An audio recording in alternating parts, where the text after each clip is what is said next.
чогуу сыйынабыз.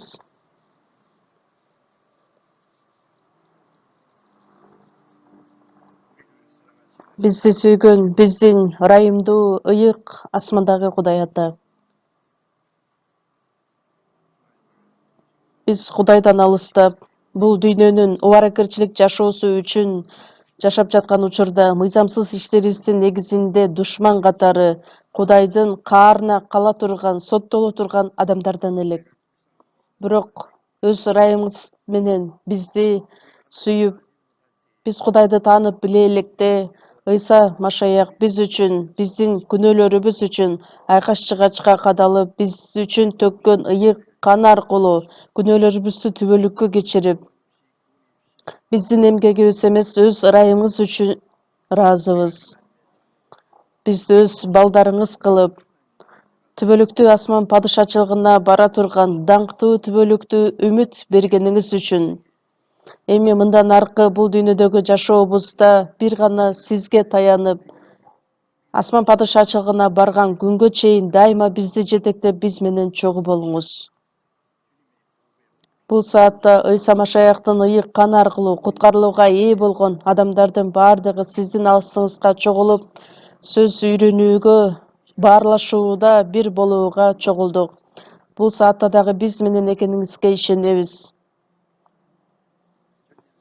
Коронавирус илдеттин азабынан баардыгыбыз бир жерде боло албастан, ар бир үй бүлөдө, башка жерлерде угуп жаткан бул адамдарга дагы Кудай өзүңүз жардам берип, ар бир адамга керектелүүчү өз ырайымыңызды мол кылып төгүп бериңиз.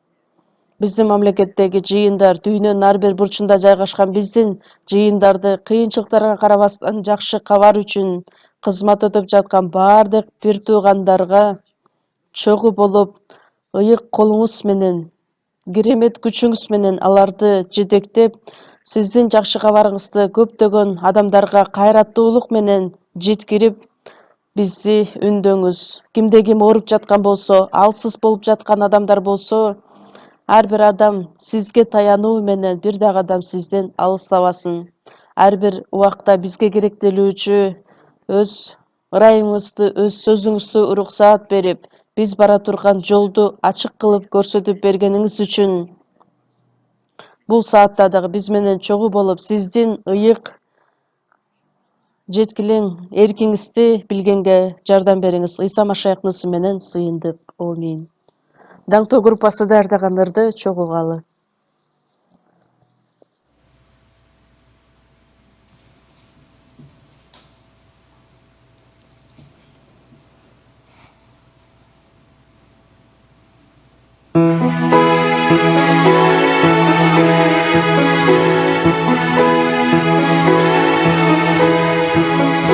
예수님 말씀하셨네. 한 어린이 불러 세웠네.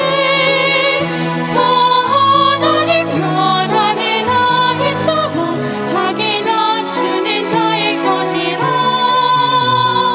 예수님 말씀하셨네. 어린 아이 받은 것처럼 하나님의 나라 바라보아라. 주 우리에게 말하셨네.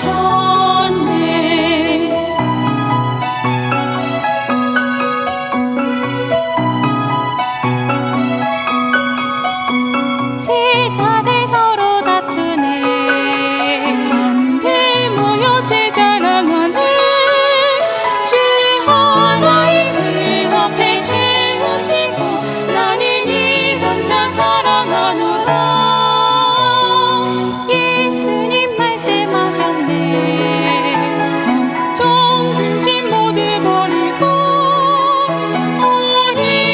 어린아이처럼 순진하게 주 하나님만 바라보라.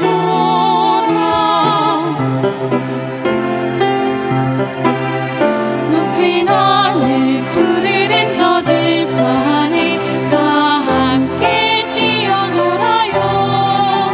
햇살처럼 빛 나뭇잎 손에 들고 주님께 감사 기도드려요. 달려가는 어린아이 숨소리 다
Ыйык жазууну чогуу ачабыз. Галатиялыктарга 5-бөлүм.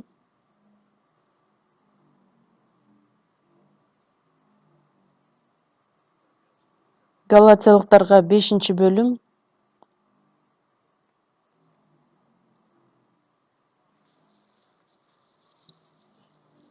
22, 23 аяттар.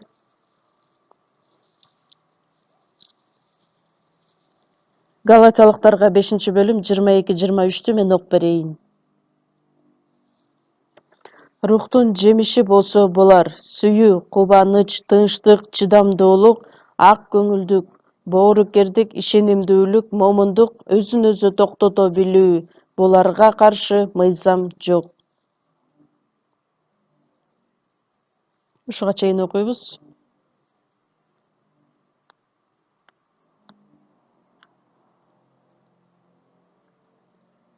Бүгүн биздин залда бош орундар өтө көп.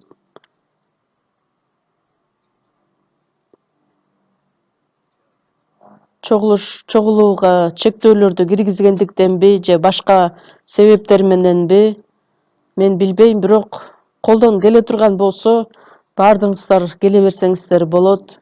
Анткени азыр бош орундар өтө көп болуп жатат.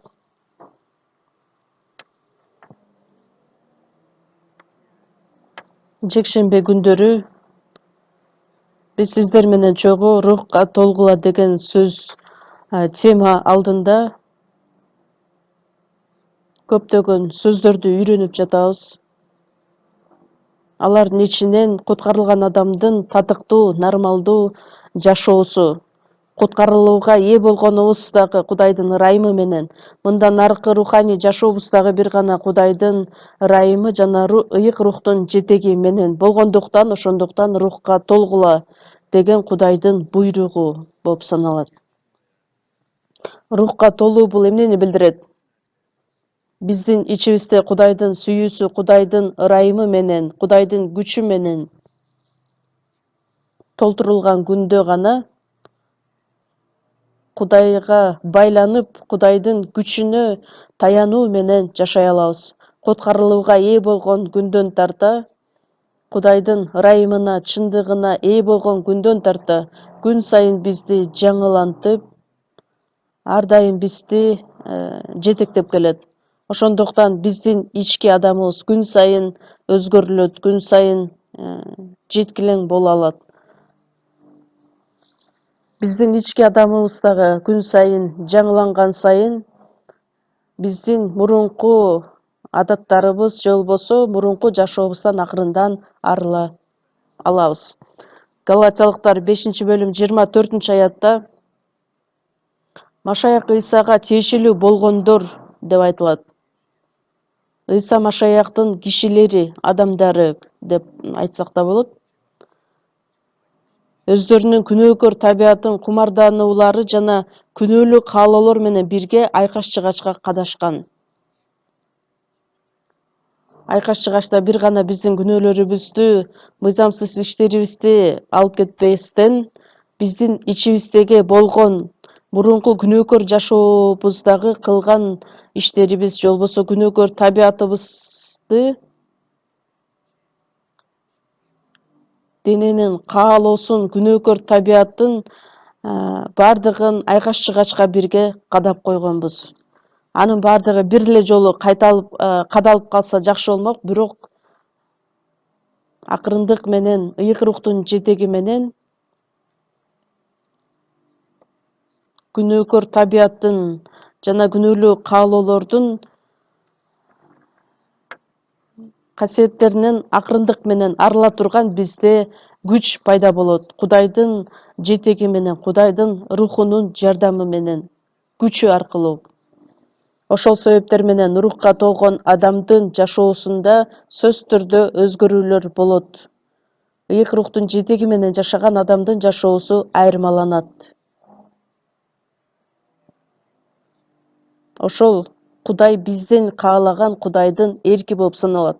Мисалы үчүн ата-энеси балдары батыраактан чоңоюп, жаш бала кезинен батыраак арылып, эми алардын жашоосу дагы, ойлору дагы чоң адамдардыкындай болуп өсүп өнүгүүсүн каалашат. Ал нерсеге бир гана убакыт гана керектелбестен биздин денебиздин өсө турган убактысы бар. Анан өзүнүн убактысы жеткенден кийин ал дагы өзү токтоп калат. Бирок биздин руханий жашообузда өзгөрүлө турган нерсебиз бул өмүрүбүздүн аягына чейин болушу керек. Кээ бир адамдар батыраак чоңое турган адамдар бар. Кээ бир адамдар тескерисинче жашы улгайган убакытка келген күндө дагы бирок анын жашоосу жаш балдардыкындай дагы болушу мүмкүн. Ошондой сыяктуу эле куткарылууга ээ болгондон кийин бат эле руханий жашоодо көптөгөн жетишкендиктерге жетишип жашаган адамдар бар. Ыйык рухтун жетеги менен жашаган адамдар.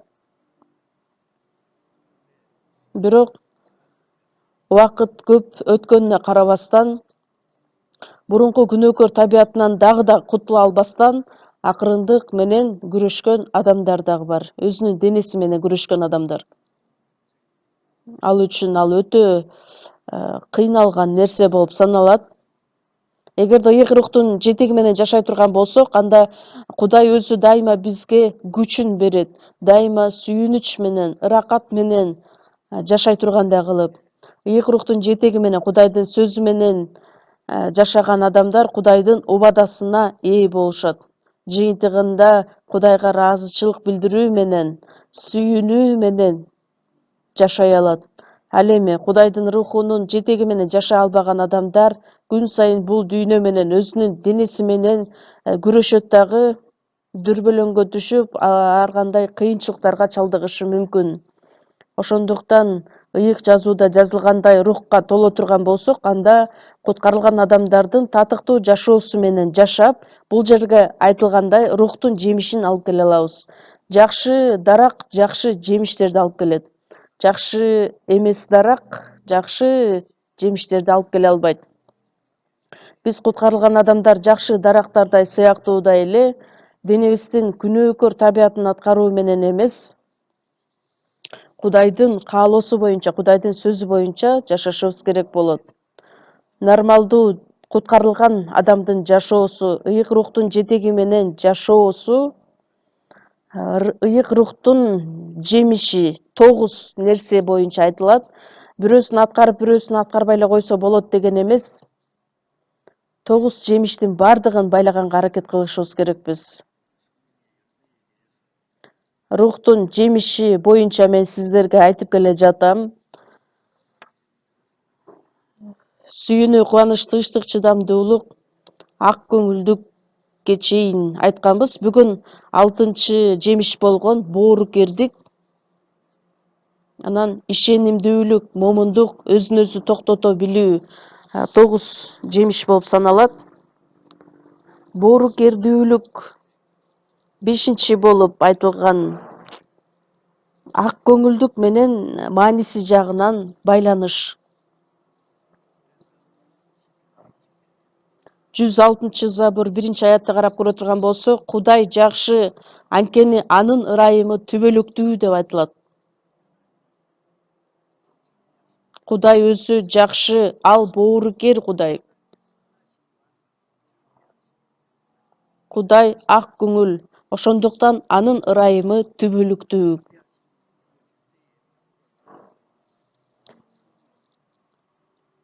Кудай жакшы болгондуктан анын ошол эле учурда боорукердүүлүк касиети дагы байкалат.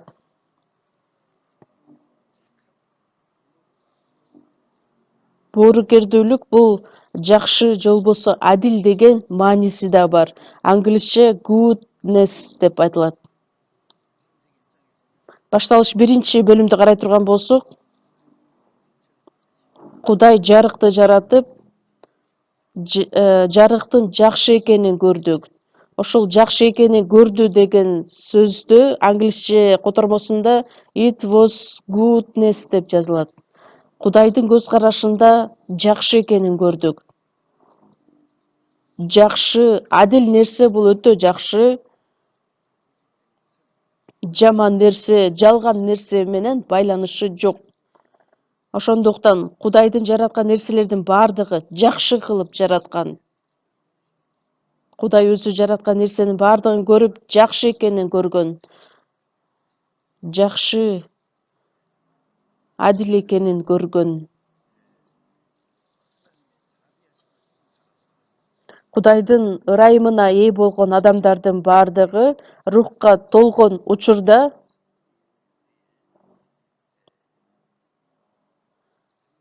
Кудайдын ак көңүлдүгү болгон ошол жемиш дагы биздин жашообузда байланат. Сөзсүз түрдө алып келинчү, пайда болчу жемиш бул боорукердүүлүк болуп саналат. Боорукердүүлүк Кудайдын ырайымына ээ болгон адамдардын бардыгы ошол ак көңүлдүк нерсени касиеттүү жашоосунда аткара алат.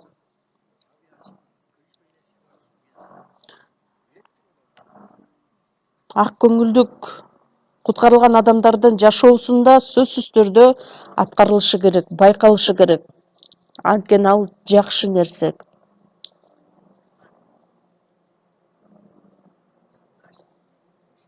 Кудай жакшы эле болбостон, шайтан жаман. Матай 6-бөлүмдө силер мындайча сыйынгыла дегенде жамандыктан сакта деп айтылат. Кудайдын шайтандын колуна бизди жибербе деген сөз.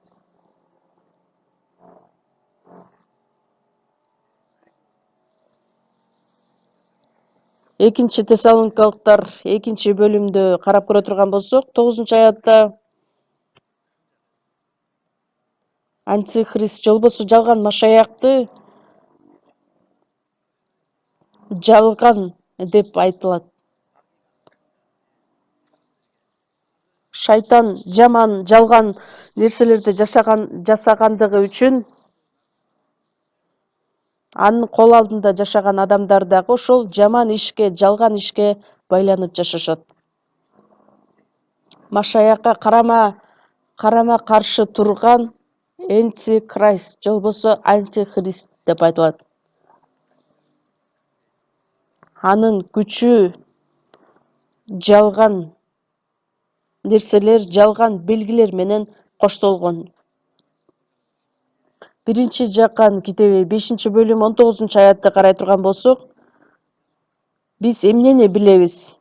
Кудайдан экенибизди билебиз, ал эми бүт дүйнө Амалкөйдүн бийлиги астында экенин билебиз. Куткарылган адамдар Кудайдан экенин билет.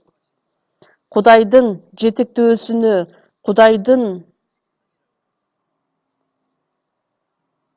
коргоосуна ээ болгон адамдар. Ал эми бүт дүйнө бул куткарылуусу жок адамдар Амалкөйдүн бийлиги астында, же болбосо шайтандын бийлиги астында экенин биз билебиз. Жыйынтыктоочу сөз ушундай жазылат. Анткени жогорудан төрөлбөгөн адамдардын бардыгы бул Амалкөйдүн бийлиги астында жашашат. Жаман иштер менен алек болуп жашашат.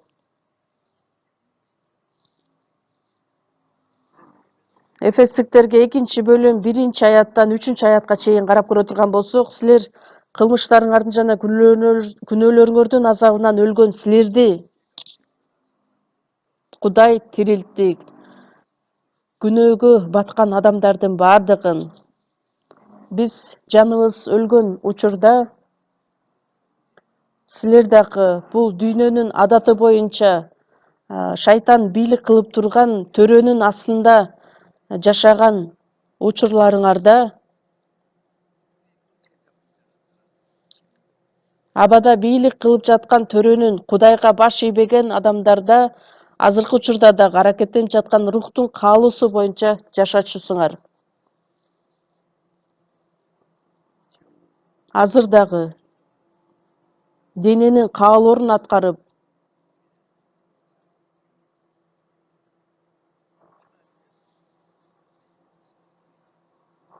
Кудайдын рухун ыйык рух деп айтабыз. Кудай руху деп. Ал эми шайтандын руху жаман рух деп айтылат. Биз дагы мурун бир кезде ошол шайтандын бийлиги астында жашагандыктан дененин каалоолорун аткарып, оюбузга келгенди кылып, денебиздин күнөөлүү каалоолор боюнча жашачубуз. Кудайдын каарына кала турган адамдардан болчубуз. Кудайдын сотуна келе турган адамдардан болчубуз. Бирок ырайымга бай болгон Кудай бизге болгон улуу сүйүүсүн далилдеп, өлгөн бизди Машаяк менен бирге тирилткен. Ошондуктан шайтандын бийлиги астынан кутулуп, Кудайдын жетеги менен, Кудайдын коргоосуна ээ болгон адамдар болдук. Куткарылган адамдар Кудайдан, ал эми жогорудан төрөлбөгөн адамдар жаман рухтун астында жашашат деп жыйынтык чыгарсак болот.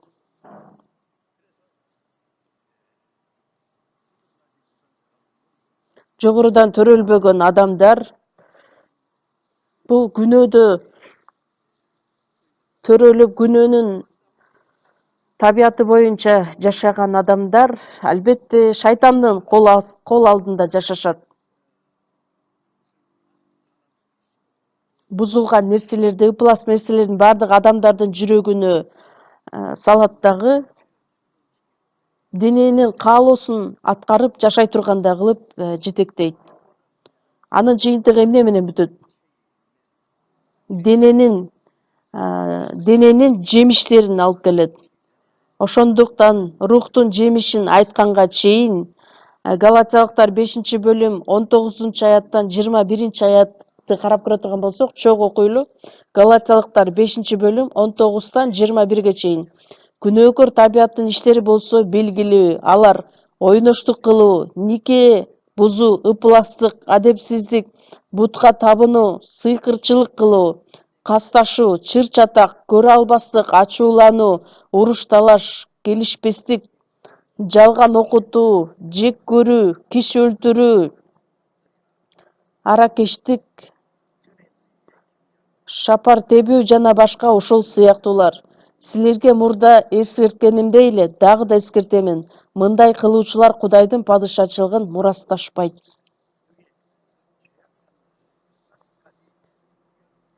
15 сөз менен ошол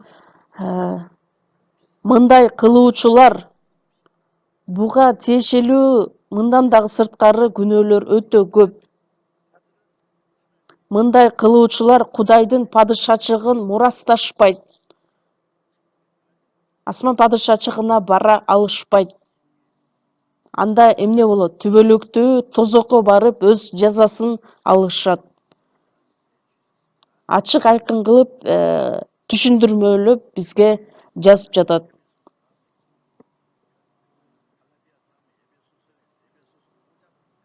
Эфестиктерге 5-бөлүм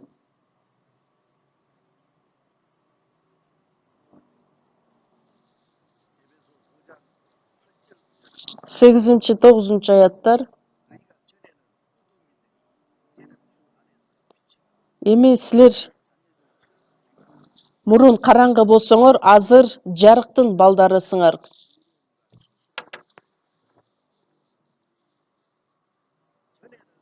Мурун куткарылууга чейин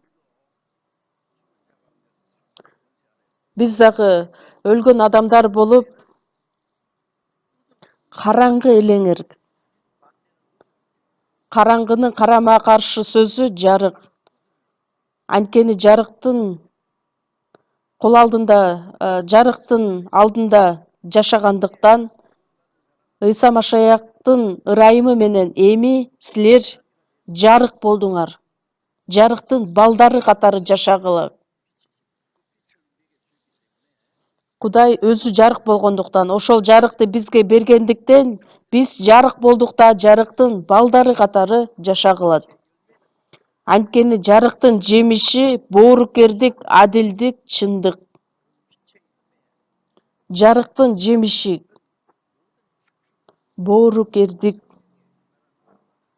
Рухтун жемишинде айтылгандай эле, бул жерде ошол сөздөр кайталанып айтылат. Үч нерсе: боорукердик, адилдик, чындык. Боорукердик, адилдик, чындык. Жарыктын жемиштерин байлашы керек. Боорукердик, адилдик, чындык.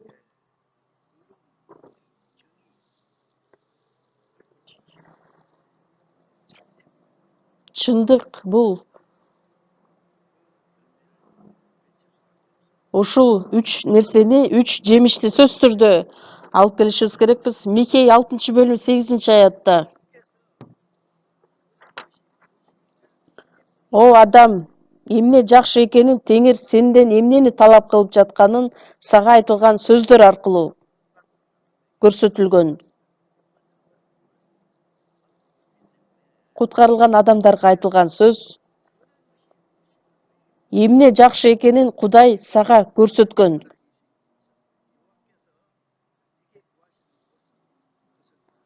Теңир сенден эмнени талап кылып жатканы сага айтылган бул адилет иштерди кылуу, кайрымдуулук иштерин жакшы көрүү, акылмандык менен моюн сунуп жашоо, Кудайдын алдында жашоо. Кудай жакшы нерсени эмне деп көрөт? Адилет иштерди кылуу, Кудайдын эркин аткаруу, Кудайдын боорукердиги менен кайрымдуулук иштерин жакшы көрүү.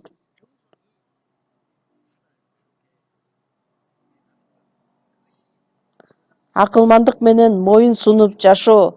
Так ушул нерселер Теңирдин алдында жакшы нерселер болуп саналат.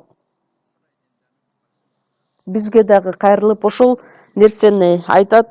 Колосалыктар 1-бөлүм 10-аятта: Кудайга жаңылып жашашыбыз үчүн жакшы жемиш байлашыбыз керекпиз. Кудайдын алдында бүт өмүрүбүздө Кудайга жага тургандай кылып жашоо менен жашап, жакшы жемиштерди алып келишибиз керек. Кудайга жагыш үчүн бардык иште жакшы жемиш беришибиз керек. Рухтун жемишин алып келишибиз керек деген сөзгө басым жасалат. 36-забур 3-аятта: Теңирге таян да жакшылык кыл. Теңирге таянып, Теңирге ишенип, жакшылык кыл.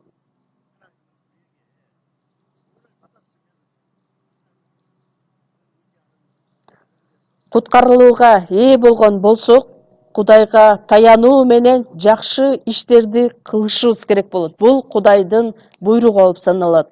Ал жакшы нерсе эмне экендиги жөнүндө ыйык жазууда кененирээк айтылат. Римдиктерге 12-бөлүм 2-аятта: Силер бул дүйнөгө ылайыкташпагыла. Кудай бизге эмне деп айтат? Бул күнөөгө баткан дүйнөгө ылайыкташпагыла. Тескерисинче, Кудайдын өзүнө жаккан жеткилең эрки эмне экендигин таанып билгиле. Кудайдын астында жакшы нерсе эмне экендигин билип, Кудайдын астында Кудайга жага турган жеткилең анын эрки эмне экендигин таанып билишибиз керекпиз. Куткарылган адамдар акырындык менен ишеними бекемделип, Кудайдын касиеттери биздин ичибизде дагы аткарылышын каалайт. Биз канчалык өзгөрүүлөргө ээ болсок, сүйлөгөн сөздөрүбүз, кылган иштерибиз дагы акырындык менен Кудайга окшошу керек. Насаатчы китеп 3-бөлүм 12-аятта: Адам өз өмүрүндө кубануудан жана жакшылык кылуудан артык эч нерсе жок экенин түшүндүм. Адам ушул жашоодо жашап жаткан учурда, куткарылган адамдардын жашоосунда да эмне үчүн биз кубанышыбыз керекпиз? Адамдар эмне үчүн кубанат? Бул дүйнөнүн адамдары денесинин каалоосун аткарып жашаган учурда кубанат. Ал күнөөнүн кубануусу болуп саналат. Ал эми биз эмне үчүн кубана алабыз? Жакшылык кылуудан, Кудайдын эркин аткарып жашагандыгыбыз үчүн ошол нерседен кубанычты издешибиз керекпиз.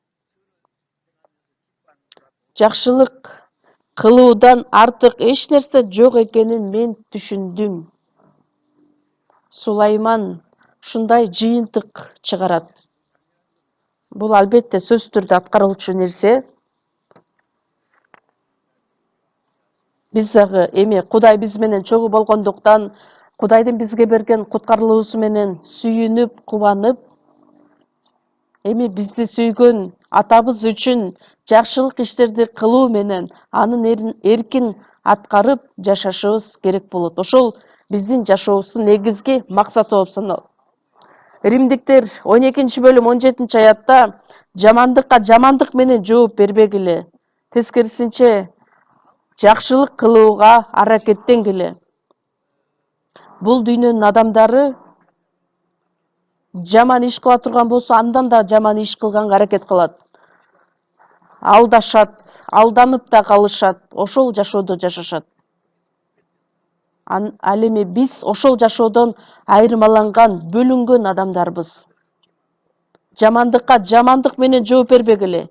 Эгерде бир адам мага жамандык кыла турган болсо, ошого берилип, кайрадан эле жаман иштер менен алардан өч албагыла. Тескерисинче, бардык адамдардын алдында жакшылык кылгыла. Адамдардын астында гана эмес, Кудайдын астында.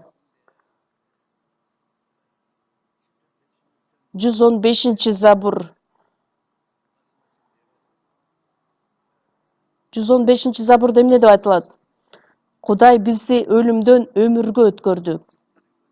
Шайтандын бийлигинен асман падышачылыгына. Эми аны бүт элдин астында жарыялайм. Өмүрүбүздүн аягына чейин. Эми бардык иштерибиз Кудайдын алдында аткарылышы керек.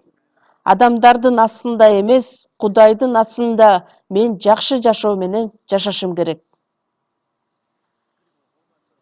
Римдиктер 12-бөлүм 21-аятта жамандыкка жеңилбе, тескерисинче жамандыкты жакшылык менен жең. Жамандыкка жеңилбе деген эмнени билдирет? Эгерде жамандыкка туш болгондо, көңүлүбүз чөгүп, тынчсызданып, көңүлүбүз чөгүп, ага жамандык менен жооп берсек, жамандыктан утулуп калабыз. Анткени күнөө кайрадан эле башка күнөөнү жаратат. Антпестен жамандыкка жеңилбе, жамандыкты жакшылык менен жең. Жамандыкты жакшылык менен жең. Ыйса Машаях да айтат го. 1-Петр 2-бөлүм 23-аятта азап тартканда ал эч кимди коркуткан жок. Адилет сот аткарган, сотко тапшырган. Тескерисинче аны шылдыңдап, ага түкүрүп, таяк менен аны сабаган учурда, анын бетин ургулаганда, кордогондо ал эч нерсе менен аларга жооп берген эмес. Анткени алардын да күнөөсү кечирилишин каалаган, шунчалык ыйык болгондуктан. Бизди бирөө сөксө, урушса, мен дагы аны урушканга, сөккөнгө аракеттенем. Мен 2 жолу жаман сөз менен айтса, мен аны 3 жолу жаман сөз менен айтканга аракеттенем. Эгерде бул адам мени алдай турган болсо, көрөбүз, карап тур, мына мен сага көрсөтөм деп өч алганга аракет кылабыз. Бирок ал тескерисинче жамандыктан утулуп калганыбыз болот. Шайтан ошону каалайт. Бирок биз жамандыкты жакшылык менен жеңе турган адамдардан болушубуз керекпиз. Анткени Ыйса Машаях ошого бизге үлгү көрсөткөн. Аны албетте адамдын күчү менен эмес, ыйык рухтун жетеги менен гана аткара алабыз. Эгерде биз түбөлүк өмүргө ээ болсок, ыйык рух биздин ичибизде жашаган болсо, анда биз биринчи жакан 2-бөлүм 6-аятта жазылгандай, Машаяктын ичиндемин деген адам Машаяк кандай жашаса ошондой жашашы керек.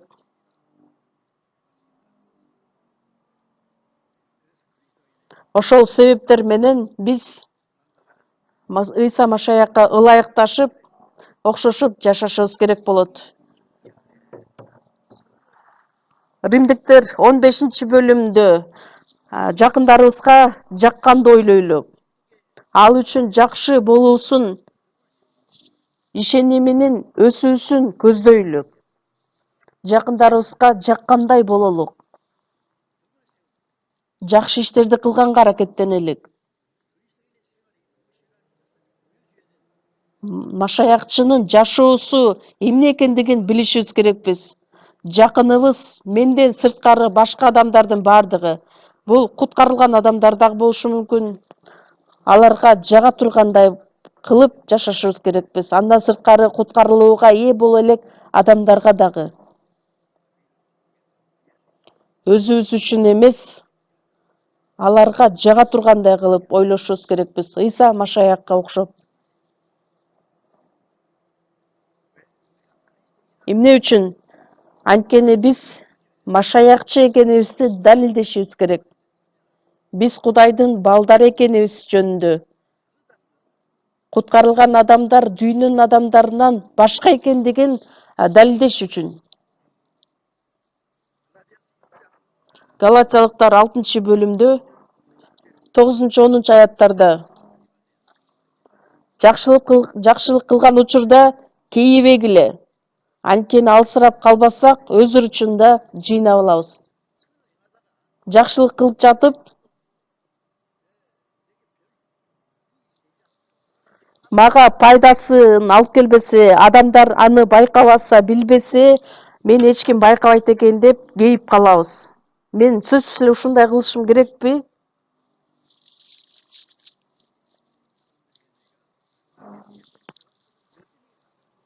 Мен адамдарга канчалык жакшылык кылбайын, адамдар кайра тескерисинче мага жаман иш кылышы мүмкүн. Бирок акылсыз адамдардай мен ошолорго аягына чейин ушинтип жакшы кылышым керекпи деп. Ошол жакшылык иштерибизди токтотуп койсок, ал кейиген болобуз. Алсырап калбасак, аны аягына чейин аткарышыбыз керекпиз. Жакшылык иштерди аягына чейин үзгүлтүксүз, биздин маанайыбыз жакшы болсо жакшы иш кылып, жаман болсо аткарбай, албетте бул дүйнөнүн адамдары дагы ошондой жакшы иштерди кылат. Бирок жогорудан төрөлгөн адамдар биздин жакшылык иштерибизди бирөө байкайбы, байкабайбы? Ар дайым үзгүлтүксүз, алсырап калбасак, өз учурунда жыйнап алабыз. Анын баардыгы бизге кайтып келет деген сөздүн мааниси. Башка адамдар биз аркылуу куткарылууга кайтып келишет.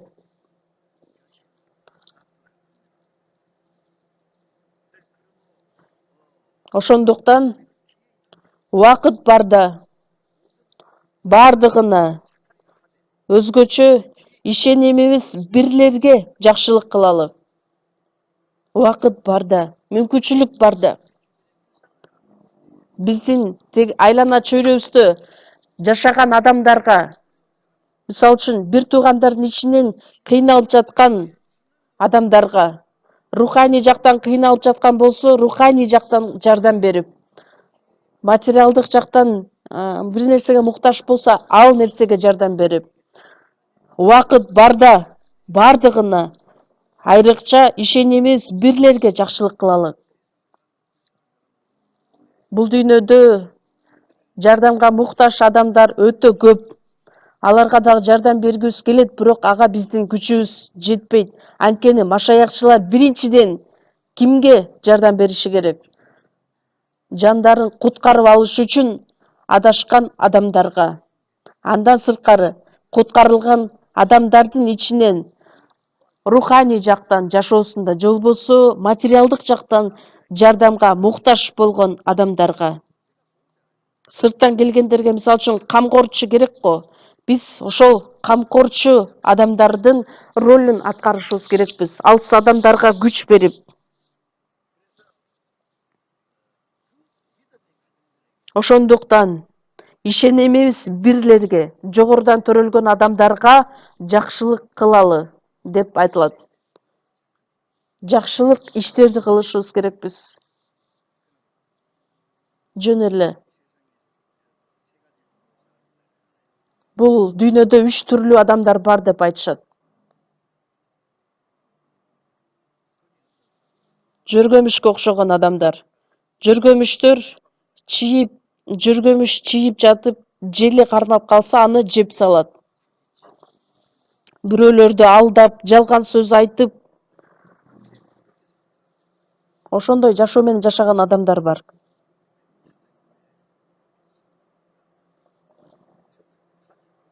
Азыркы учурда телефондо деген ар кандай программалар бар. Билдирүүлөр келет, телефон чалуулар да келет. Эгерде ошону бассаң, кнопкасын, ошол эле учурда алданып каласың. Бул туура эмес. Башкача нерсе экенин байкап, сен жалганчысың, сен мошенниксиң деп айтсам, мени сөгө баштады. Ошол учурдан баштап андай нерселерге мен көңүл бурбайм. Андай нерселер өтө көп экенин билесиздерби? Бир эле кнопканы баса турган болсоңуз, ошол эле учурда алданып калышыңыз мүмкүн. Башкаларды алдап, өзүнүн жашоосун жакшыртам деген адамдар.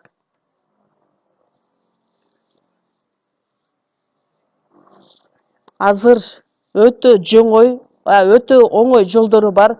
Бир эле телефон колдонуу менен адамдарды алдап, жөргөмүшкө окшогон адамдар.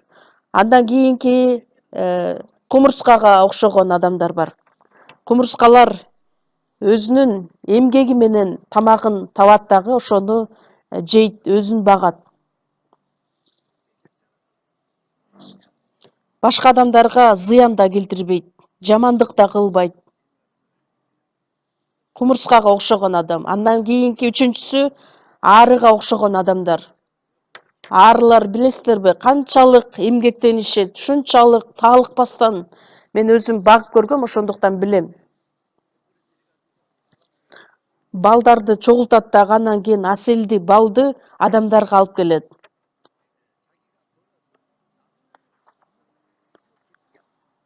Арыга окшогон адамдар эмнени билдирет? Өздөрү эмгектенип, башка адамдарга пайдасын алып келчү адамдар.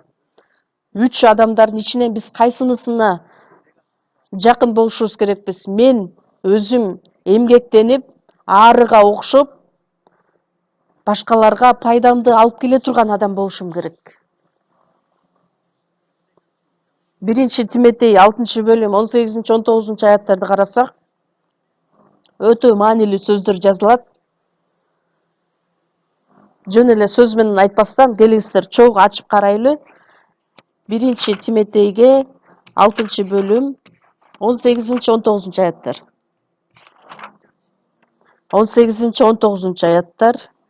1 Тиметей 6-бөлүм 18-19. Алар жакшылык кылышсын, жакшы иштерге байышсын, берешен болуп, башкалар менен бөлүшө билишсин. Ошондо алар түбөлүк өмүргө ээ болуу үчүн, өздөрүнө келечек үчүн жакшы негиз боло турган кенч жыйнаган болушат. Жакшы иштерди кылышсын, жакшы иштерге байышсын. Уктаса да, турса дагы, жакшы иштерди аткарганга аракет кылышсын. Жакшы иштерди кылып эле тим болбостон, берешен болуп, башкалар менен бөлүшө бил. Мен канчалык өзүм акча иштеп таап, башка адамдарга жардам берип. Кээ бир адамдар бир бизнеси бар, иш менен алек болот. Башка Муктаж болгон адамдарга жумуш ору менен камсыз кылат. Акча табуу биздин негизги максатыбыз эмес, башка адамдарга жардам берүү. Жакшы иштерге байышсын, беришин болуп, башкалар менен бөлүшсө билишсин. Керектелген адамдарга бергенди билишибиз керекпиз. Биз алганды гана жакшы көрөбүз, бергенди жаман көрбөйбүз. Берсе, эч нерсеге карабай алганга аракет кылабыз. Бирок башка бирөөгө бергенден биз көп эле ага көңүл бура бербейбиз. Бирок башкалар менен бөлүшө билишибиз керекпиз. Беришин болгула. Тиметейге айтылган сөздөр элдерди ушул нерсеге үйрөт. Байлыкка үмүтүңөрдү койбогула.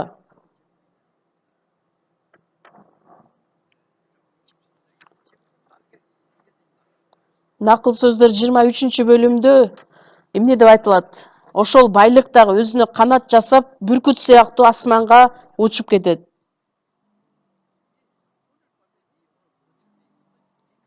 Акылсыз ушул түнү жаның алынат. Ошондо сен жыйып койгондордун бардыгы кимге калат? Сеникиби, меникиби?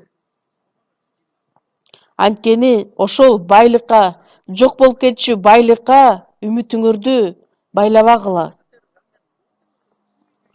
Эгерде биз бардык нерсени Кудайга жага тургандай кылып, Кудайдын эрки боюнча аткара турган болсок, бардык нерсе бизге кайтып келет.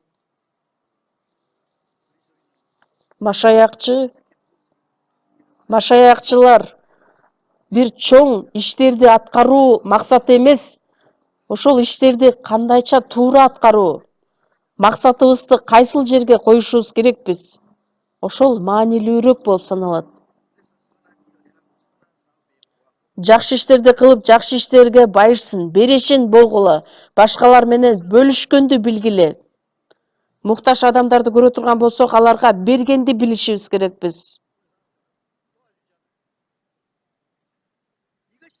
Ошол нерсе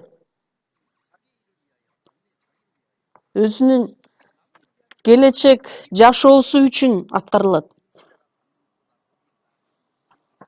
Анткени элчилердин иштери 20 бөлүмдө карап турган болсок, элчи Павыл эмне деп айтат? Алганга караганда берген жакшы.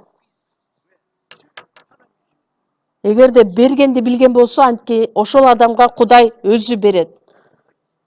Алган адам ал батага ээ болбойт, жөн эле кубаныч гана болот.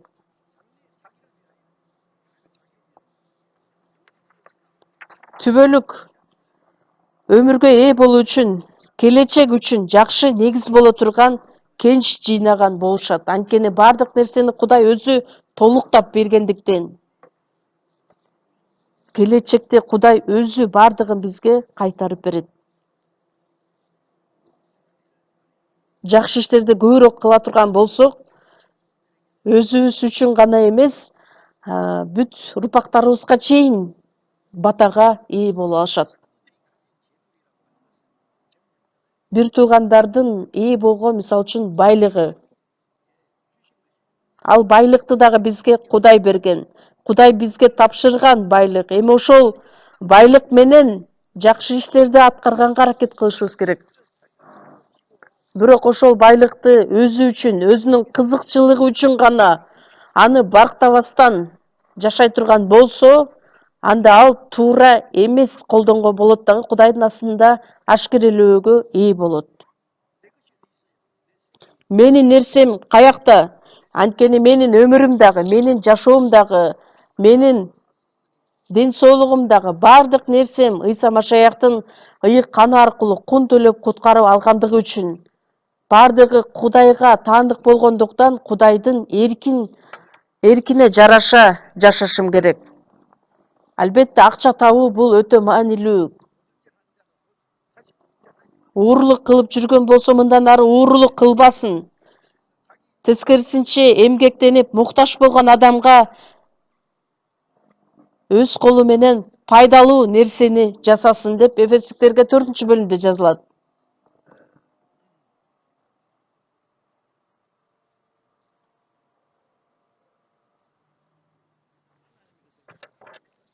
Кудайдын нерсесине ээ болуп, Кудайдын иштерине ошол нерсени жумшап, жакшы иштерди кылып, башка адамдар менен бөлүшкөндү билишибиз керекпиз. Эмгектенип, кыйналып, акча таап, байлык топтоп, анын баардык нерсени, ошонун баардыгын маңызсыз, туура эмес үчүн жумшай турган болсок, анда кандай болуп калат?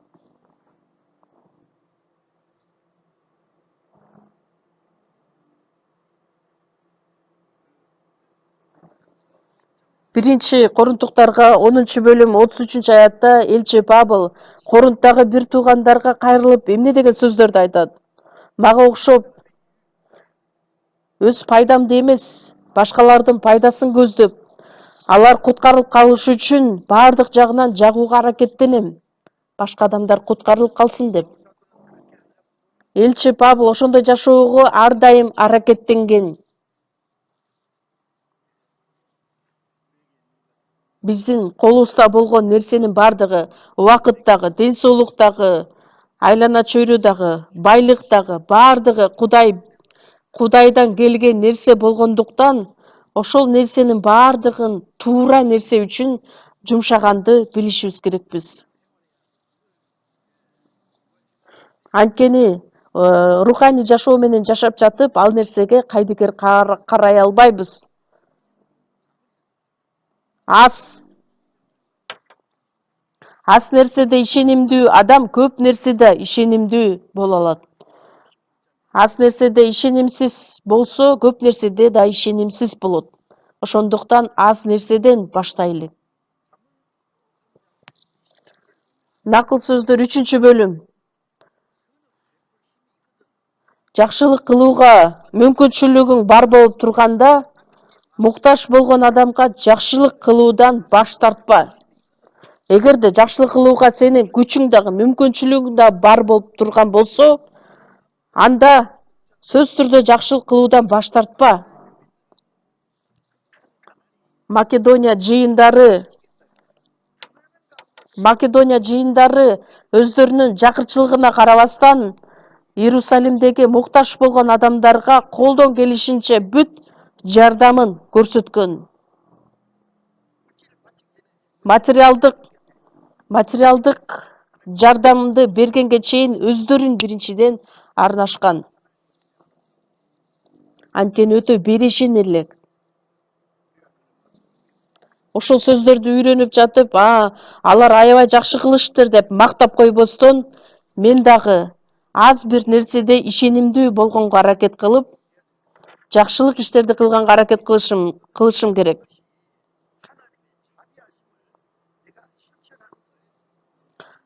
Муктаж болгон адамга жакшылык кылганым Кудайга жаккан иш болуп саналат. Кичинекей иштерди, аз нерселерди кылбастан чоң иштерди баштаган болсом, анда Элчилердин иштери 14-бөлүмдө дагы жазылат. Кудай силерге асмандан жамгыр жаадырып, түшүм берип, тамак иш менен камсыз кылып, силерди кубанычка толтуруп келген. Жакшы иштери аркылуу күбөлөндүрүп, Ыйса Машаяк айткандай, бизге дем берет, бизге күндүн нурун берет. Жакшы адам боло, жаман адам боло, баардык адамдарга бирдей жакшы иштери аркылуу өзү жөнүндө күбөлөндүргөнүн токтоткон эмес. Адамдарга канчалык жакшы иш кылгандыгын, анын баардыгын сөз менен жеткире албайбыз. Кудай өзү жакшы Кудай болгондуктан ар дайым жакшы иштер менен өзүн күбөлөндүрөт. Жакшы иштеринин негизинде баардык адамдар Кудайдан алыстабастан, өлүп калбастан, асман падышачылыгына мурас болуп, мураска ээ болуп жашашын каалайт. Тозоктун түпкүрүнө бара жаткан адамды куткарып алганы бул Кудайдын буурукердигин сүрөттөйт. Римдиктерге 12 бөлүм 13 аятта мукташтыгы бар ыйыктарга жардам бергиле, меймандос болгула. Мукташтыгы бар ыйыктарга жардам бергиле, меймандос болгула. Баштапкы жыйындарда жакшы кабарды таркатыш үчүн көптөгөн адамдар кызмат өтөшкөн. Ошол адамдарга меймандос болушкан. Илгерки убакытта биздин мамлекетте дагы айыл кыштактарда карап көрө турган болсок, сырттан келген адамдарды өздөрүнүн үйүнө чакырып меймандос экендигин көрсөтүшкөн. Башталыш 19 бөлүмдө карап көрө турган болсок, эки периштесин Содом шаарына жиберет.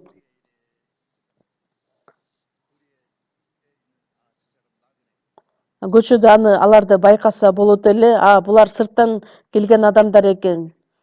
Биздин үйүбүзгө келгиле. Эртең өз жолуңарга чыккыла. Жок, биз андайга макул болбойбуз. Биз жөн эле көчөдө туралы. Жок, көчөдө өтө коркунучтуу. Үйүнө алып келип, Лотту чакырып алып,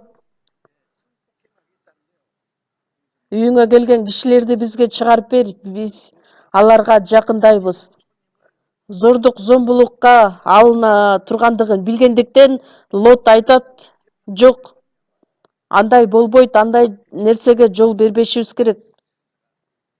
Ошондо периште ошол Содомдогу күнөө иштерин бардыгын, ыплас иштерди байкагандыгы үчүн ошол түнү Содом шаарын өт күкүрт менен соттогон, бардыгын өрттөп салган. Лот ошол конокторду тосуп жатып периштелерге жолуккан болот. Ыбрайым дагы өз конокторуна меймандос болуп, кетип бара жатканда жада калса, алардын жолуна дагы акча берип, мурунку жашоодо ушундай эле, бирок азыркы учурда ал нерсени көрүүгө мүмкүн эмес. Мына куткарылган адамдар ушундай жакшылык иштерди кылганга аракет кылышыбыз керек.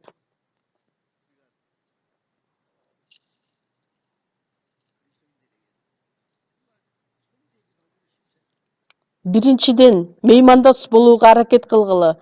Конок келген болсо, ой, силер келгениңерге абдан кубанычтамын деп коюп айтып коет да, анан ичинде батыраак кетип калсаң экен деп ойлойт азыркы учурда.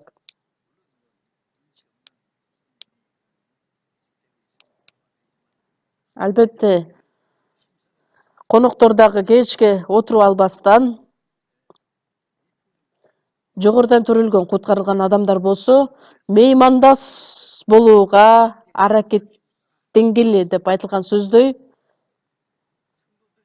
убакыт барда муктаж болгон ыйык адамдарга, өзгөчө ишенимибиз бирлерге жакшылык кылганга умтулушубуз керек.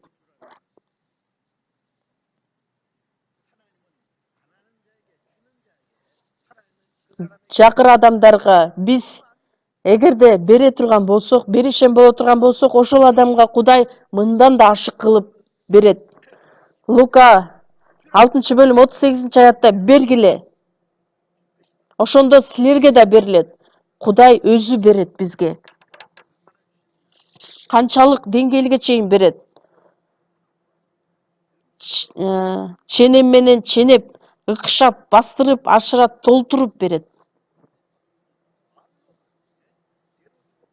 Эгерде кичине бир буудай бере турган болсоңор, ал буудай батпай тургандай кылып Кудай ыкшап, бастырып, ашырат, толтуруп берет. Ушундай сөздөр менен, түшүндүрүлөт.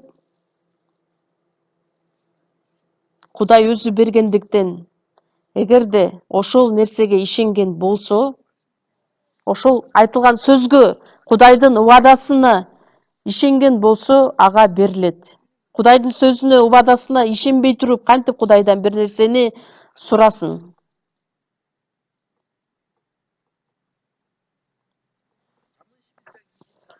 Накыл сөздөр 11-бөлүмдө 24-аятта бирөө мол себет, аныкына да кошулат. Бирөө үнөмчүл болот, бирок ошого карабастан жакырдана берет.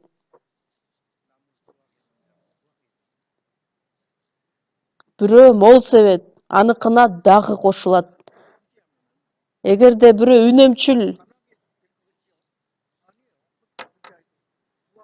ошого карабастан жакырдана берет.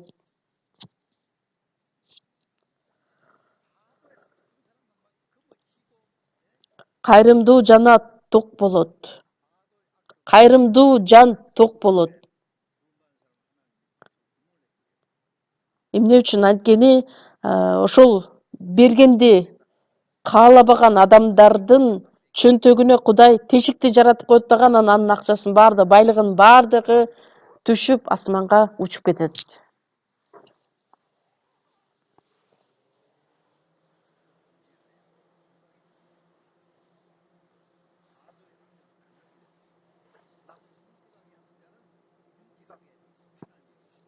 Эгерде бирөөгө кайрымдуу боло турган болсо, беришен боло турган болсо, анда ошол адамга Кудай мындан дагы көп кылып кошуп берет.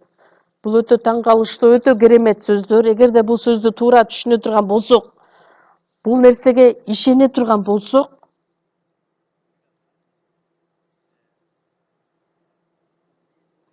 биздин жашообуздагы, биздин аракетибиз менен гана эмес, Кудайдын батасы менен болот. Кудайдын батасы болбой турган болсо, жашоого дагы мүмкүн эмес. Эгерде биз туура эмес иштерди кыла турган болсок, колубузда болгон нерсени дагы Кудай алып кетиши мүмкүн. Кээ бир адамдар бар, чоң ишканасы, бизнес менен алектенген адамдар, бирок ушунчалык битир болгондуктан алардын болгон нерсесин баардыгын жоготуп алышы мүмкүн, жада калса үйүнө чейин. Мен ошол адамдарды чынында көргөм. 2-Корунтуктарга 9-бөлүмдө чогуу ачалы. 2-Корунтуктарга 9-бөлүм 8-аят. 2-Корунтуктарга 9-бөлүм 8-аят.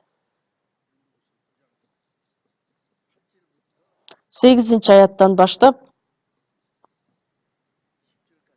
10-аятка чейин мен окуп берейин.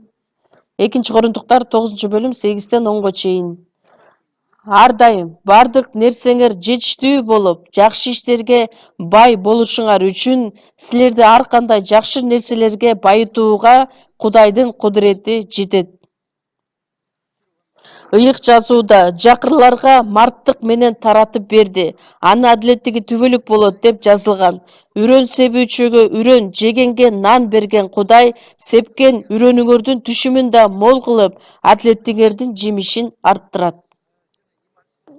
Мен бул сөздү окуган учурда кандайча силерге жеткирсем деп ойлоном.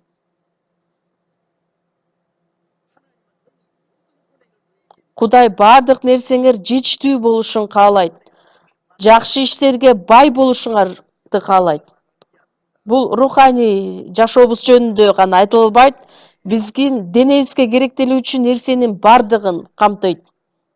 Анткени Кудай бизге денедеги жашоодогу муктаж нерсени дагы, руханий жактан дагы бардыгын берет. Бардык нерсеңер жетиштүү болуп, бардык иштерге бай болушуңар үчүн жакшы нерселерге байытууга Кудайдын кудурети жетет. Эмне үчүн? Жакшы жашоо менен жашагыла деп эмес.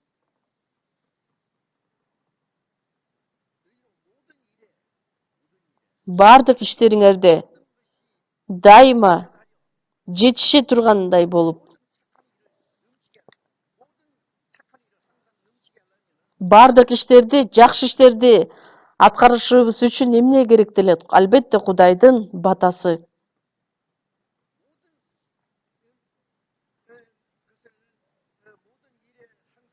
Бардык нерсеңер жетиштүү болуп, жакшы иштерге бай болушуңар үчүн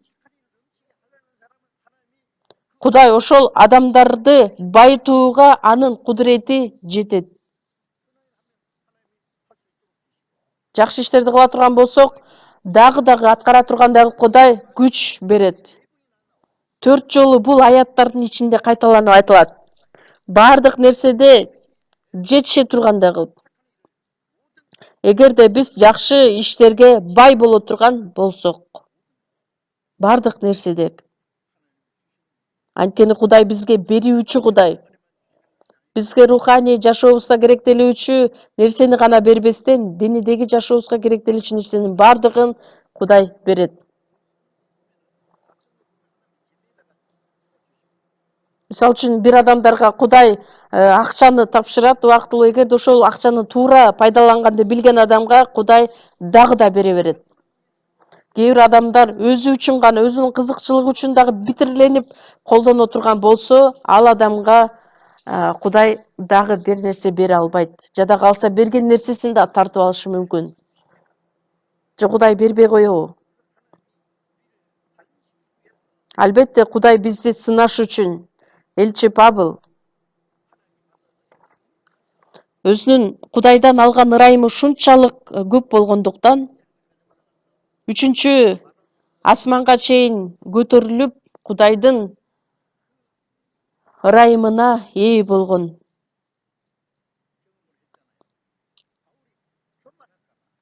Элчи Павыл текеберденип кетпесин деп, жаңы келишимден жарымынан көбүн жазган Элчи Павылга ооруну Кудай уруксат берген. Кандайча оору экендиги жөнүндө толук жазылбайт, бирок Кудайдын сөзүн карап көрө турган болсок, анын көзү көрүүсү алсыз болгон элек.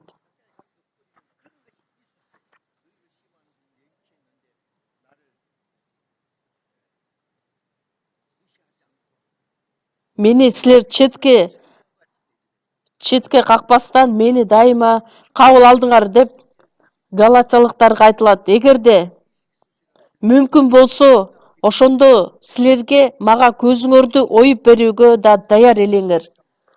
Анын көзү жакшы көрбөгөндүгү үчүн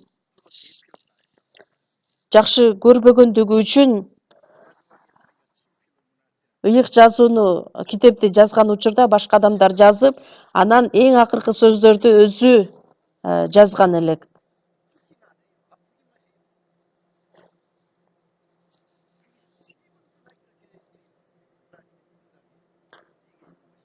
Алсыз болгонума, кордук көргөнүмө, муктаж болгонума, мындайча нерселердин бардыгын башымдан өткөргөнүмө ыраазымын. Ошого ыраазымын, кубанам. Эмне үчүн? Анткени мен алсыз болгондо күчтүүмүн. Кудайдын ырайымы ушунчалык ага төгүлгөндүктөн, текебер болуп кете турган болсо, Кудайдын ырайымы ал менен чогуу боло алмак эмес. Ошондуктан биздин насаатчылар, биздин пасторлорго айтылган сөздөрдө эмне деп айтылат? Адатым боюнча дайыма сөз айтам, эч качан текеберденбегиле деп. Анткени кыйроонун алдында текебердик келет. Исраилдин падышасы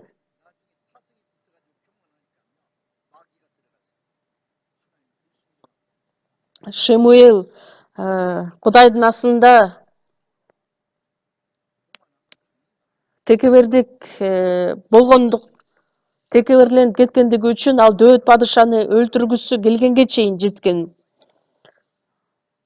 Ошондуктан Элчи Павыл айтат, тескерисинче мен ушул нерселердин бардыгын башыман өткөргөндүгү үчүн ыраазымын, анткени мен алсыз болгондо күчтүүмүн. Бул ар бирибизге тиешелүү сөздөр. Анткени ошол жашоодо Кудай бизди калтырып койбойт. Анткени элчи Павыл жокчулукта да, молчулукта дагы жашай алам деп айткан. Бардыгына үйрөнгөнмүн, ачкачылыкка да, токчулукка да, барга да, жокко да. Элчи Павыл таарынган дагы эмес Кудайга.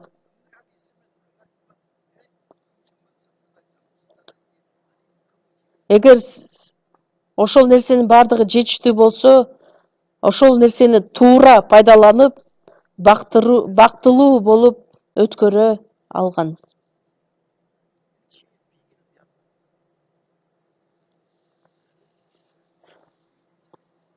Бул дагы куткарылган адамдардын өзүнүн эркиндиги,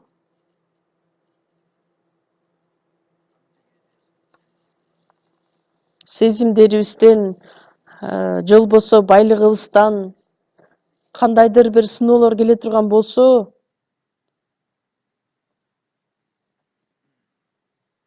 ошодон эркин болгонго аракет кылышыбыз керек. Накыл сөздөр 19 бөлүм 17 аятта жакыр адамдарга жакшылык кылган адам жакшылыгын теңир кайтарымсыз калтырбайт. Эгерде биз жакшылык кылган адам теңирге насыя берет. Демек, ал нерсесин Кудай кайрадан ага кайтарып берет. Кудайдын убадасы болгондуктан сөзсүз түрдө аны кайтарып берет. Эгерде бул нерсеге ишенген адам боло турган болсо, ага өтө кызыктуу болот дагы, анан кийин көп нерсени Кудайдан ала алат. Канчалык көп берсе, Кудай дагы бизге ошончолук көп нерсени даярдап берет. Бул нерсеге ишенген болсок, кубаныч дагы бизге жүрөгүбүзгө толот.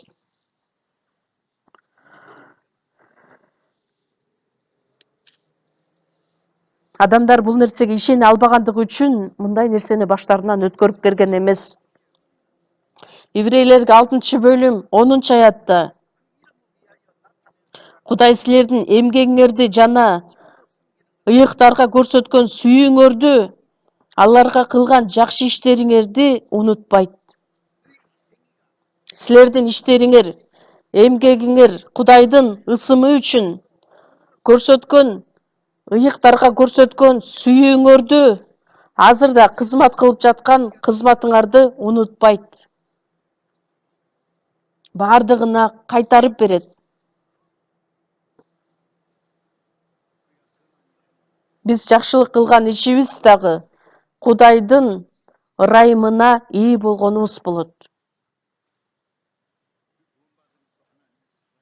Биз куткарылууга ээ болгонубуз дагы Кудайдын сүйүүсү, Кудайдын күчү, руханий жашообуз менен жашап жатканыбыз дагы Кудайдын сүйүүсү жана күчү.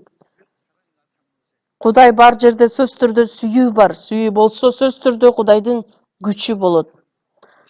Жакшы иштерди аткарган болсок, биз дагы Кудайдын күчү менен аткара алабыз.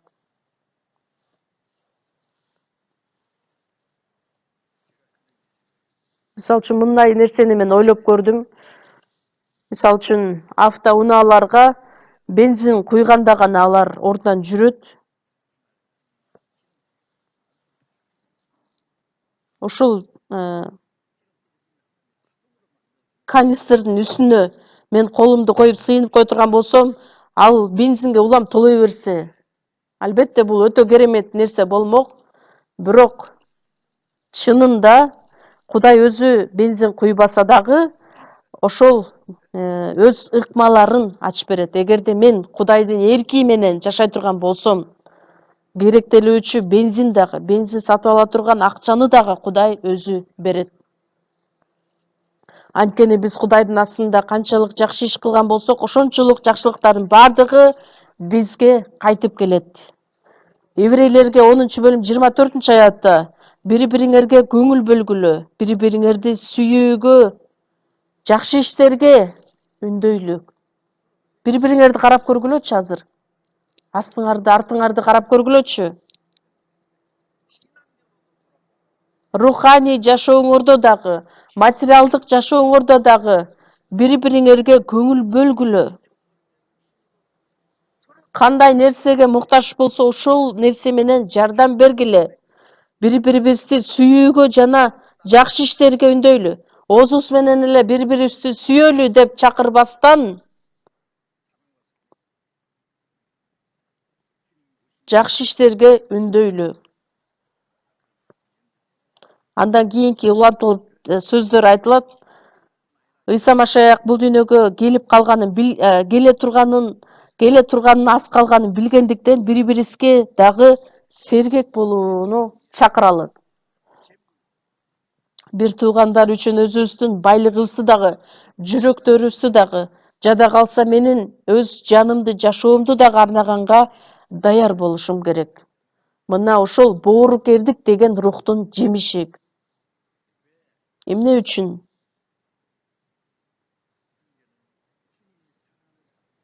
Анткени биздин бир туугандарыбыз Кудайдын жакшы көргөн адамдары болгондуктан. Андан сырткары бир денедеги мүчөлөр болгондуктан. Мисалы үчүн ар бир мүчө бири-бири менен бири-бирине камсыз көрөт. Бутубуз ооруса, колубуз барат дагы аны дарылайт. Мисалы үчүн бир денебиз кыйналган боло турган болсо, бүт мүчөлөр ага жардамын көрсөтөт. Бир тууган кандайдыр бир оор ишке чалдыккан болсо, жада калса, өлүп калса дагы эч бир көңүл бөлбөстөн, эгерде биз бири-бирибизге көңүл бурбасак, анда бизге ким көңүл бурат?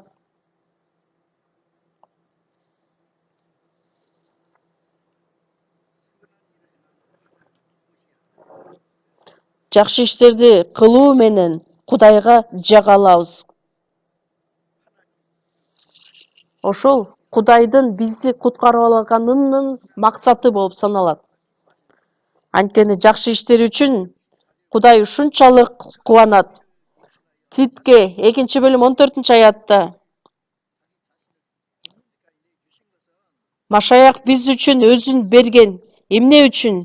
Бардык мыйзамсыз иштерден куткарып алыш үчүн. Бизди тазалап, жакшы иштерди кылууга тырышкан эл жаратыш үчүн. Ыйса Машаяк биз үчүн өз жанын берген. Бизди тазалап, Кудайдын руху менен, сөзү менен биз жакшы иштерге умтулган, тырышкан Кудайдын эли болушубуз үчүн бизди куткарып алганынын дагы бир максаты ушул болуп саналат. Куткарылган адамдар куткарылуусу менен гана кубанбастан, ырдап коюп эле тим болбостон, жакшылык иштерди кылалы дегенде кылбай деле койсок болот го. Эмне аны сөзсүз кылыш керекпи? Өзүнөн башка эч нерсени билбейт.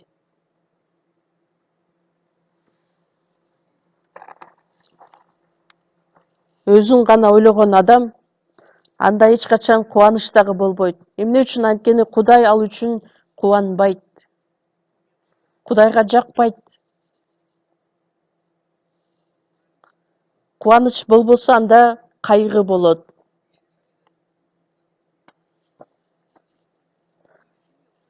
Кубаныч, кайгы болот, анын жашоосунда, бирок ошол кайгыны жеңип чыга ала турган күчү жок болот. Өзү үчүн кыйналат, өзү үчүн жашайт, өзү үчүн өлүп кала турган болсо, ал өтө өкүнүчтүү нерсе болот.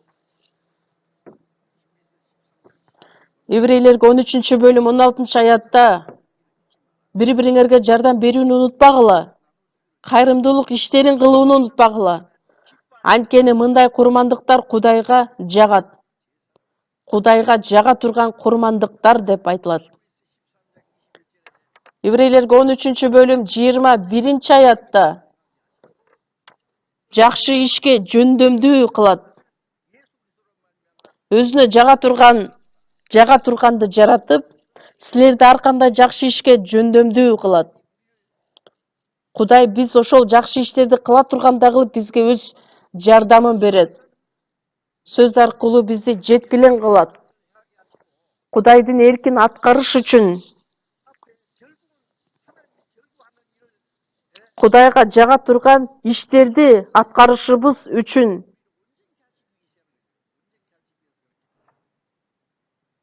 өзүнүн эрки аткарылышы үчүн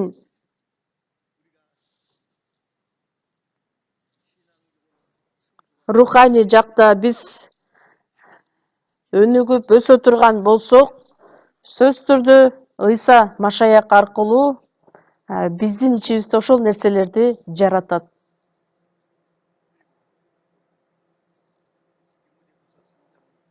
Андан сырткары 2 Тимотей 3-бөлүм 16-аятта Кудайдын бардык сөзү адамдарды үйрөтүүгө, ашкерелөөгө, оңдоого, адилеттүү болууга тарбиялоо үчүн пайдалуу.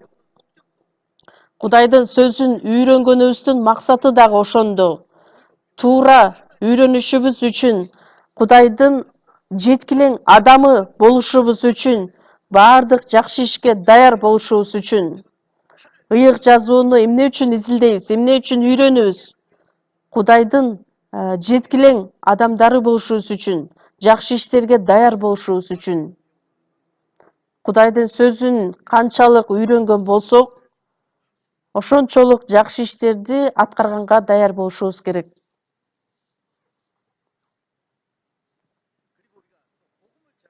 Дагы бир нерсе, жакшы кабарды таркатыш үчүн, адамдардын жанын куткарышыбыз үчүн, Кудайдын иштерин аткарышыбыз үчүн жакшы иштер сөзсүз түрдө аткарылышы керек. Матай 5-бөлүм 16-аятта элчи Ыйса Машаяк айтат, силердин жарыгыңар адамдардын алдында ушундай жаркырап турсун. Эгерде биз Кудайдын жарыгына ээ болгон болсок, анда башка адамдардын астында ошол жарык байкалышы керек. Жакшы иштериңерди көрүп, асмандагы атаңарды даңкташсын. Бул адамдар Кудайдын балдары турбайбы? Жогорудан төрөлгөн адамдар турбайбы деп силерди макташсын. Жыйынтыгында алар дагы куткарылууга келишсин деп. Биз оозубуз менен эле бейишке барам, куткарылдым, жогорудан төрүлдүм деп эле кубанбастан, ошол нерсенин бардыгын жакшы иштерибиз менен далилдешибиз керек. Андай болбосо, оозубуз менен эле кыйратабыз дагы эч бир жемишибиз жок болот. Жалган нерсе айткан болобуз. Жалган сөздү дагы жакшы айтат экен деп калабыз. Лука 16-бөлүм 9-аятта өтүп кете турган байлык менен өзүңөргө досторду күткүлө. Анткени байлык жок болуп кеткенден кийин силерди түбөлүк турак жайларга кабыл алышсын. Жакшы кабарды таркатыш үчүн биздин колубуздагы байлык, ал өтүп кетчү байлык деп айтылат. Эмне үчүн? Анткени Кудайдын эрки үчүн жашай албаган өтүп кетчү байлык менен өзүңөргө досторду күткүлө.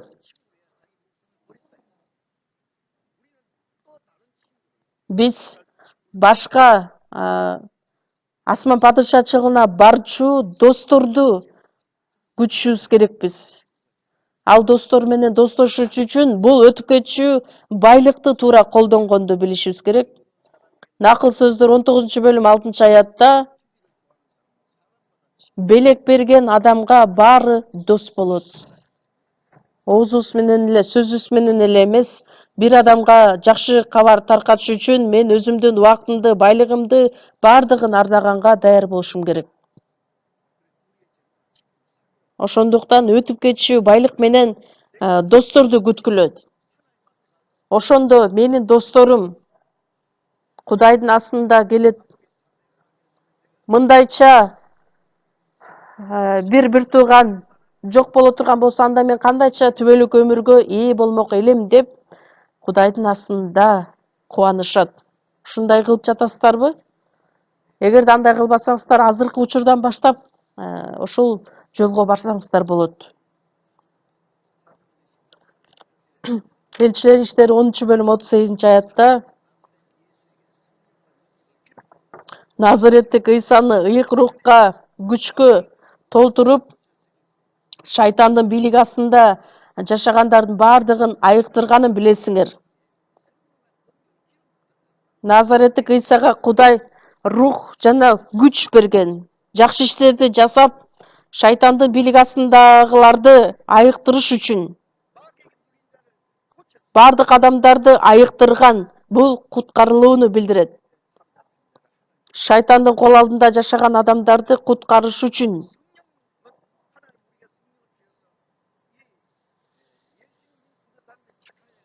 Ыйык рухтун жетеги менен жакшы иштерди жасап, шайтан бийлиги астындагылардын бардыгын куткарып алгандай эле биз дагы эми ошол жакшы иштерди жасап, аткарып, ал үчүн ыйык рух бизге жардам берет. Бизди ошол жолдор менен колдонот. Филиппиликтер 1-бөлүм 6-аятта силерде жакшы ишин Ыйса Машаяктын келген күнүнө чейин чыгарарын бекем ишенем. Биздин ичибизде дагы жакшы иштерди Кудай аткарат. Албетте, мен жалгыз эмес, куткарылган адамдардын бардыгы биримдикте болгондо жакшы иштерди аткара алабыз. Тозокко бара жаткан адамдарды куткарып алганыбыз бул эң жакшы иш болуп саналат.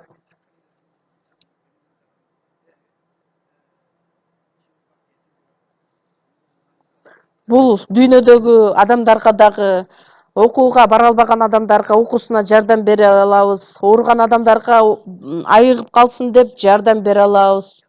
Бирок куткарылган адамдарга эң жакшы иш бул тозокко бара жаткан адамдарды куткарып алуу. Ыйса Машаяк келген күнгө чейин ошол нерсенин бардыгын аягына чыгарарына бекем ишенем деп айтылат. Эфестиктер 2-бөлүм 10-аятта силер биз аны жараткан адамдарыбыз. Кандайча? Жакшы иштерди аткарышыбыз үчүн ал бизди жараткан. Ошол үчүн жаратылганбыз. Бул дүйнө жаратылганга чейин эле ошол жөнүндө Кудай пландап койгон. Алдын ала белгилеп койгон. Бизди куткарып гана тим болбостон, эми куткарылган адамдар башка адамдарды куткарыш үчүн, жакшы иштерди аткарышыбыз үчүн жаратылганбыз. Андай эмеспи же? 1-Петр 2-бөлүм 12-аятты карай турган болсок, бутпарастардын арасында да таза жашагыла. Эгерде силерди жаман иштерди кылуучулар деп жамандашса да, жакшы иштериңерди көрсөткүлө. Анткени алар ошолор негизинде Кудайды даңташсын. Бутпарастар булар куткарылбаган адамдар. Кичине бир жаман иш кыла турган болсо, биз аларга жараша жаман иштерди кылбастан, куткарылган адамдарды жамандаган адам Кудайды жамандаган адам болот. А тиги адам мындай экен, тигиндей деп ар кандай сөздөр айтылат го. Ошондуктан куткарылган адамдар кичине эле бир туура эмес иш кыла турган болсо, Кудайды алар жамандап калат.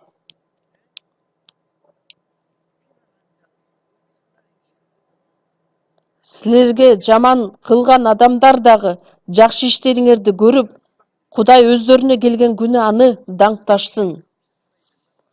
Ошондуктан бардык адамдардын астында биз таза жашашыбыз керекпиз. Эмне үчүн? Анткени биз туура эмес иш кыла турган болсок, анда Кудайдын ысымын кирдетип алышыбыз мүмкүн. Же болбосо жакшы кабарга кандайдыр бир тоскоолдуктарды жаратып алышыбыз мүмкүн. Ошол нерсени көрүп жаткан адамдардын бардыгын көрүп туруп, Кудайдын астына келген күндө алар Кудайды даңкташсын.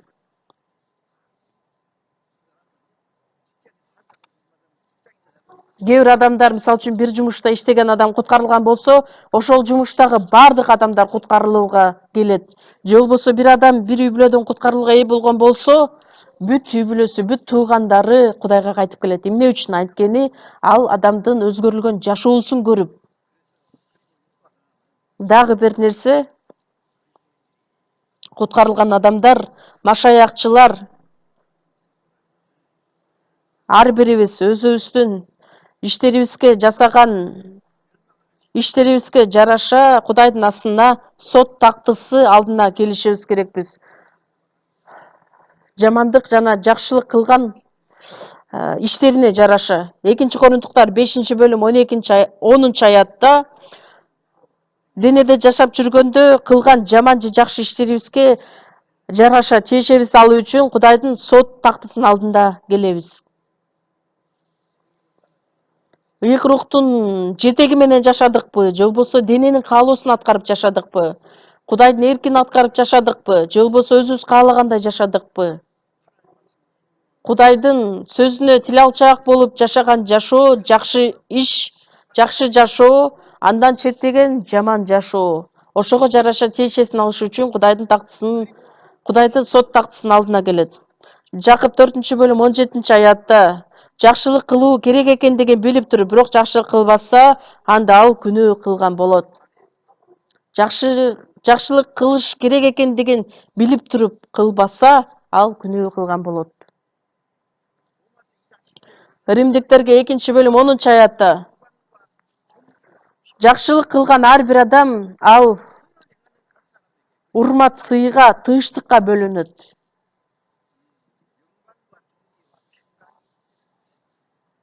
Жакшылык кылган адамдын жашоосунда сөзсүз түрдө тынчтык болот.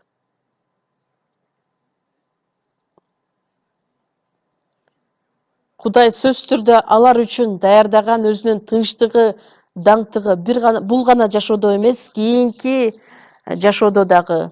Матай 25-бөлүм 34-аяттан баштап бул сөздү карай турган болсок, оң жагында тургандарга айтат: атамдын батасын алгандар дүйнө жаратыла электе эле силер үчүн даярдалган мураска ээ болосуңар. Мен ачка болгондо тамак бердиңер, суусаганда суу бердиңер. Мага жардамга келдиңер. Ошондо адамдар эмне деп сурайт? Биз качан сенин ачка болгонуңду көрүп тамак бердик эле? Суусаганыңды көрүп качан суу бердик эле? Ошондо Ыйса айтат: мына силерге айтып коеюн, бул кичине бир туугандарынын бирине жакшылык кылганыңар, мага кылганыңар. Эмне үчүн? Анткени ошол ар бир туугандын ичинде Кудай өзү жашайт, өзү бар. Ошол бир туугандарыма бир нерсе кылган болсоңор, мага кылганыңар болот. Ошол бир туугандарга жакшылык иш кылбаганыбыз Кудайга кылбаганыбыз болот. Анткени ошол жакшылык ишин кылуу ушунчалык маанилүү экендигин биз туура түшүнүшүбүз керекпиз. Эфестиктер 6-бөлүм 8-аятта ар ким өзүнүн кылган жакшы ишине жараша Теңирден тиешесин аларын билсин.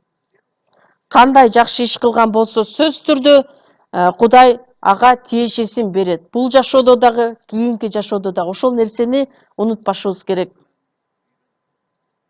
Жакшылык иш сөзсүз түрдө жогорудан төрөлгөн адамдардын, машаякчылардын жашоосунда аткарылчу рухтун жемиши болуп саналат.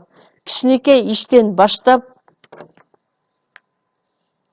тил алчаак менен аткара турган болсок, Кудай сөзсүз түрдө бизге жардам берет.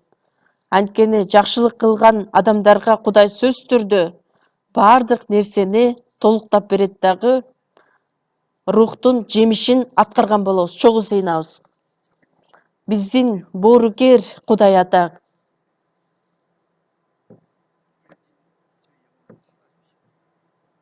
адашкан биздин жандарыбызды куткарып алып, күн сайын бизге керектелүүчү өз ырайымыңызды, өз сөзүңүздү уруксаат бергендигиңиз үчүн асман падышачылыгына барган күнгө чейин биз менен чогуу болуп, бизди жетектеп, биздин өмүрүбүздүн аягына чейин сиздин эркиңизди аткарып, ак көңүлдүк, боорукердик жемишин аткарып жашаганга жардам бериңиз.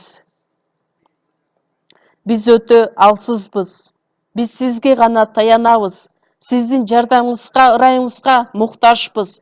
Ошондуктан кайрадан келе турган Ыйса Машаяктын алдында бир гана даңкка ээ боло турган адамдардан болуубузга жардам бериңиз. Биздин куткаруучу Ыйса Машаяктын исми менен сыйындык. Аминь.